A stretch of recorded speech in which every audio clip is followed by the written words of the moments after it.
Good afternoon. I've got your pre-weekend fishing report. It is July 31st, and we're looking at about an 88-degree water temperature. We had a full moon this week, and the fishing has been very exciting. We've had a great week.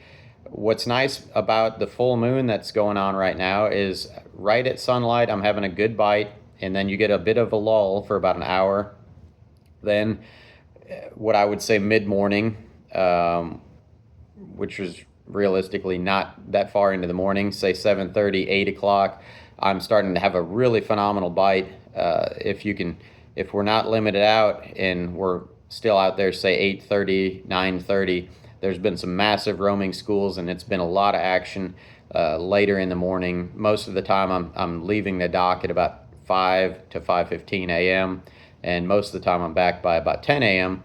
But in that 8:30 to 9:30 inside of that area right there has been a great bite. Today I took my son out. I was off today. We left the dock at about 6 o'clock and we found a nice school of fish. And we found the fish at about 6:15. By 6:33, my son had his limit of fish and had a fish that was over 30 inches. So we had a great morning. Then we just kind of bounced around, looked around for a little bit. Went back home, or went back to the dock, cleaned the fish, and had our day. It was nice, fast and furious, big schools of fish. We didn't stick around for that secondary bite, but it was nice to get out there and get down on the action while it was hot. Our thermocline is sitting between 35 and 45 feet, and these fish are starting to push down a little bit deeper.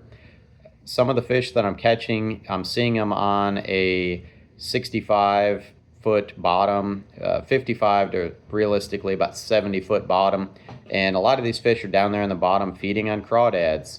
If you're an artificial fisherman, I've seen a lot of people fishing next to me or in close proximity lately with vertical jigging.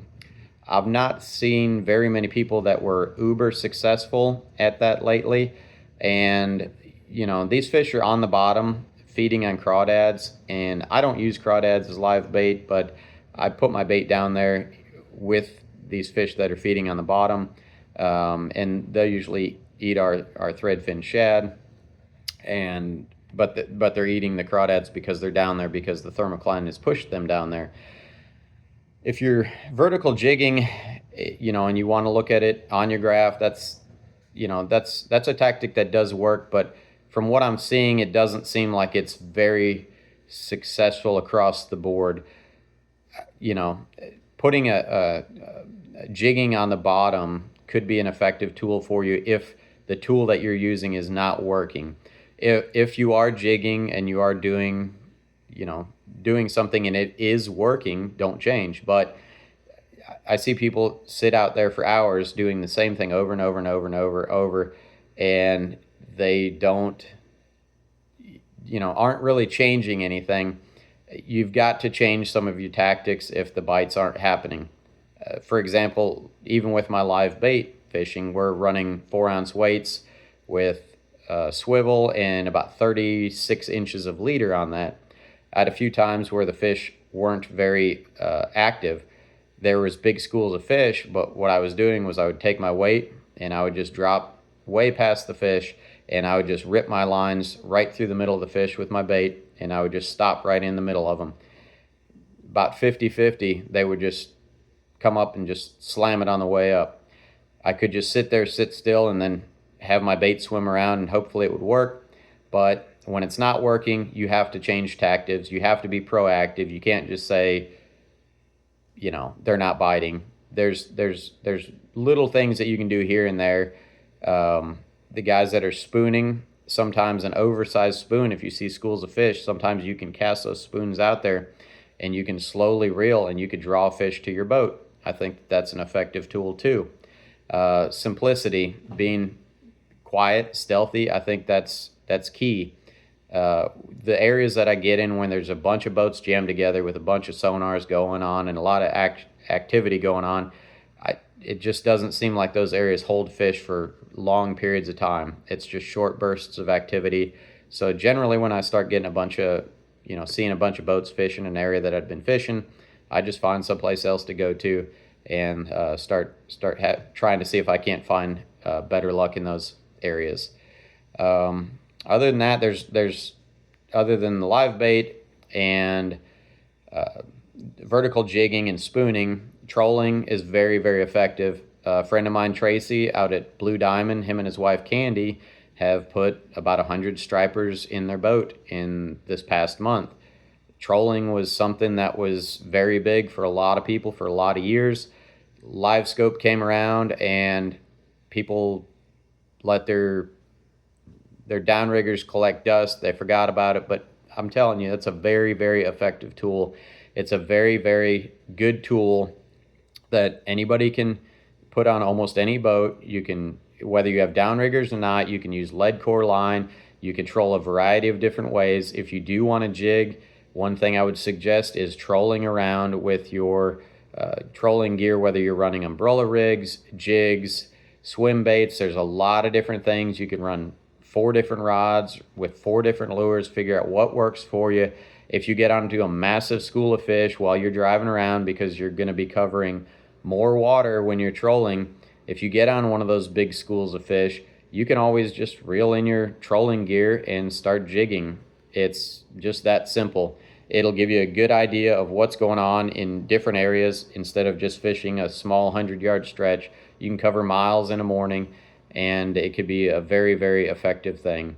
Also, if you are, say, jigging or doing something and you say, well, I saw this color online, or somebody told me to use this color, so I'm only using this, just switch things up. Sometimes something so simple as it could be a color change. The water has different times of day, different cloud cover, sun cover, different ways during the day. Lures are going to shine differently, show differently. So just try to change things up. If you've got 2 or 3 people in the boat, have every single person doing a different color lure or different style lure, and then just figure out what works. The whole goal of what I want to do out here is I'm not charging people subscriptions. I'm not asking you for anything. I really want to just build a community on this lake to where we can all lean on each other and help each other out. And hopefully one day we'll get to that point where I'm getting more people to share information with each other, and we could just build an area of people that can all fish together and communicate and help one another try to catch some fish. It's teamwork. There's plenty of people out there. If you're getting information from someplace and it's not working, don't just look for other areas for information. Everybody's got a friend or know of somebody, or maybe you see somebody on the water and they're being successful.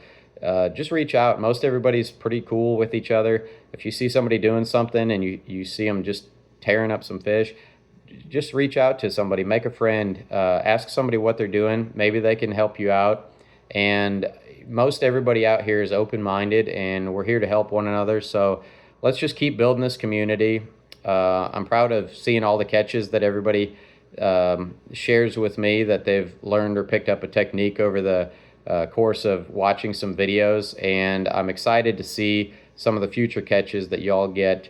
But anyway, I kind of went a little long. There's a lot of information in here to dig through. If you have any detailed questions or anything like that, please send me a message or put a comment down below, and I'll try and help you out as best as possible. My goal is for you to get to catching some fish on your own and being successful, and then you can learn something that you could pass along to somebody else. So we're all in this together. Let's have some fun. Let's be safe and courteous. Let's give each other space and enjoy it. We'll see y'all out there.